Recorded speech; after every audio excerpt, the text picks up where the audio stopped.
ganacsatada xoolaha ee dalka ayaa kulan ballaaran ku qabtay seelada xoolaha ee magaalada Hargeysa kuwan oo kaga waramay xaaladda xoolaha ee xilligan isla sheegay in marka xoolaha Jamhuuriyadda Soomaaliland aan cid gaar ah loo xidhin geesta kalena baaq u diray xukuumadda iyo guud ahaan shacbiga Soomaaliland iyagoo sheegay in xoolaha Soomaaliland ay ka madax banaan yihiin siyaasadda geeska waa kuwan iyagoo gal tusaaleynaya isla markaana ka waramaya xoolaha iyagu siyaasad u xidhnaan maayaan xasan sheekh maxamuud madaxweynaha sheegaya xoolaha iyagu siyaasad u xidhnaan maayaan kelmadda hanti adag madaxweyne ka noqo waynu kala tagnay waxaystu kuma keen jiraan magaalada ciidana oran kari mayso xooluhu way madax banaan yihiin Soomaaliya oo dhan baa ku nool ka qabridaara ka yimaada wuxuu ka dhoofaa berbera ka dhagax buur ka dhoofaa wuxuu ka dhoofaa berbera ka balweyne ka dhoofaa ka yimaada wuxuu ka dhoofaa berbera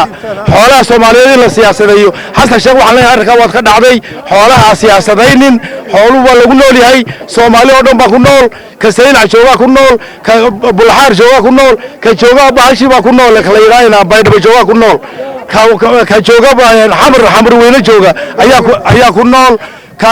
Puntland jooga ku nool cid walba xoolaha Soomaaliyeed waa lagu wada nool yahay carruurta lagu korsadaa waa lagu nool yahay xasan sheekh waxaan leenahay arrinka waad ka dhacday dib uga dhaqan leeyahay kordhiyay laba nin oo nina xasan sheekh yahay nina Abu Yaasir yahay ayaa soo kordhiyay xaaladda maanta taagan meesha saddex macjar baa ka furan saddexda macjar ee ka furan labada macjar ee kale wax dhibaato ah oo xoolahaas oo Soomaaliya ku hayaan waxaan wanaag iyo tasliix iyo aan cafaan aan ahayn ma jiraan laakiin macjarka ku soo kordhay Abu Yaasir ku soo kordhay iyo xasan sheekh maanta salada dhibaatada ummadda meesha maanta toban ay isu keenay marka waxaan leenahay xasan sheekhow xoolaha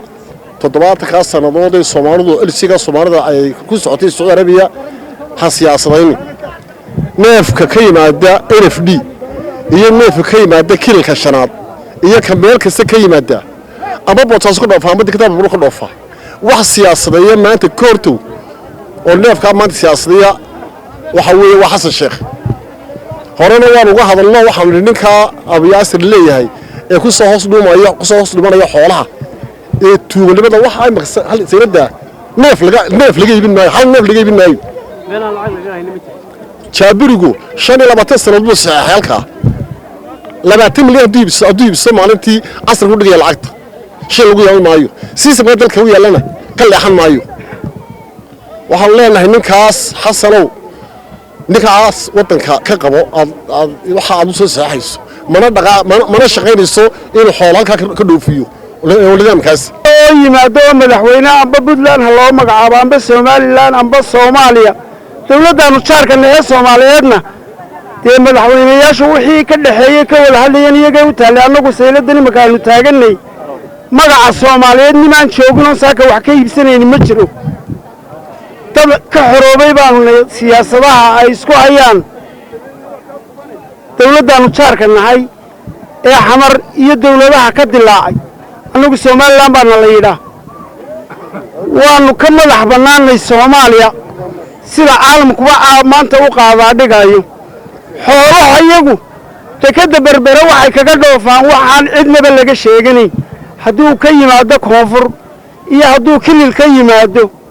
xoolaha ma sheegano takada berbera lagama sheegto nin walba si xorab uga dhoofsado xoolo siyaasadda ma galaan mid weeye horta anagu siyaasad ka hadlimayna xoolaha ka hadlina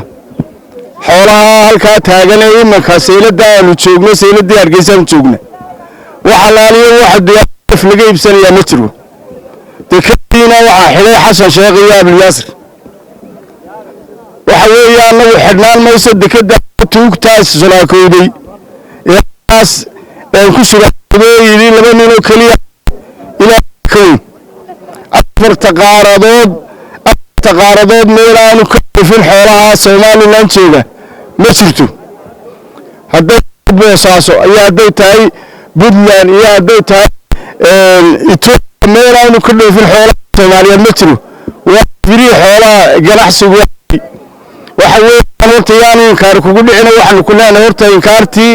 Maxamed Ilaahay kugu riday dad xoolaha adeeyada kugu riday Abu Yaasir ku caarif leeyahay bari caanaha waad ku caana weyday afrikaa dhex gashay kaa intaasaan leeyahay ninka la yidhaa xasan sheekh anigu siyaasad kaala hadli maayo xoolaha nin sagaalan jiray baan hoo intaa xoolaha ku waxweynaa jiray talyaanka ingiriis may siyaasadayn aada ma siyaasadaynin maxamed barre ma siyaasadaynin kuwii ka hayana may siyaasadayn hadduu yimi tuugu wuxuu yidhi neefka u maraya islaanta kiiniya keenta adhiga ee 900 laga siisto ana ka siisano qaybsano wuxuu gelaya maaha adigana waa kugu foolxumo madaxweyne dhalo Soomaaliyeed tahay yeesha markaad maanta wararka qasho ilaa saadamba ka soo jawaabo boqorka hadduu ku geliyay hadduu ku gelina ka soo jawaab waxaan ku hadlaynaa waa iraadatu shacbi waa wixii dadku dareenkii dadkaanu ka hadlaynaa waxaan la hadlaynaa ninka la yiraahdo xasan sheekh maxamuud ee Soomaalida u madaxda ah waxaanu leenahay neefka xoolaha ayaan la siyaasadaynin neefka xoolaha meel kastuu joogo ayaan la siyaasadaynin xooluhu siyaasadu way ka madax banaayeen dadka reer miyiga baa wata meel kasta qaarad ilaa qaarad bay ka yimaadaan dal iyo xuduud iyo nidaam kuma xidhna meel kasta Soomaali joogtay ka yimaadaan waxa weeye siyaasadii bay Soomaali isku eedeeyaan xoolaha siyaasadda la soo gelin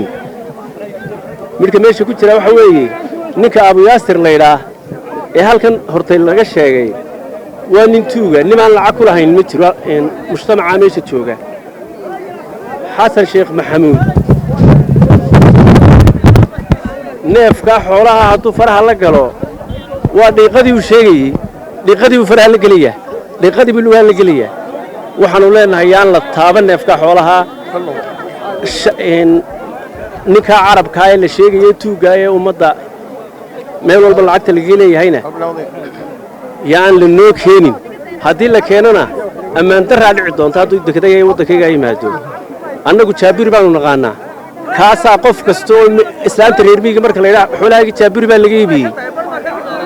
haddii lacagta la siiyay iyo haddaan la siin mabsuud bay ka tahay waxa weeyaan horta arrimo siyaasadeed meesha ma yeelaan laakiin waxa jira xoolihii ganacsigii inuu soo farageliyo oo nin alla yasar ilaado oo nin waxaan ku ummadda Soomaaliland ba ka xanaaqsantay inuu soo dhaxgeliyo maaha ayaa keenay dadka shicibka ee sayladaha ka ganacsanaya waxa ay sukaaya keenay sabab aad leedahay madaxweyne xasan sheekh maxamuud sabab aad leedahay baa sukaaya keentay siyaasadii maymay socotay xoolihii madaxa madooba ee ummadda Soomaaliyeed ka ganacsanaysay aad geliso siyaasadii halka ka bilowday waxaan ku leenahay annaga dekadayada wax waliba way ka dhoofaa waanay ka dhoofi insha Allah ninka la leeyahay lacag ku amaahday oo uu bixin waayo dadkii wax sii waayo odaya abarba uu ka amaaday xoolahoodii oo uu dhacay hadduu saaka ku yimi ku hoos galuu ku yiri dekada aniga ayay dekadayada u xidhnaan mayso Mustafa Alcasiya Kharaxan warbaahinta dawladda magaalada Hargeysa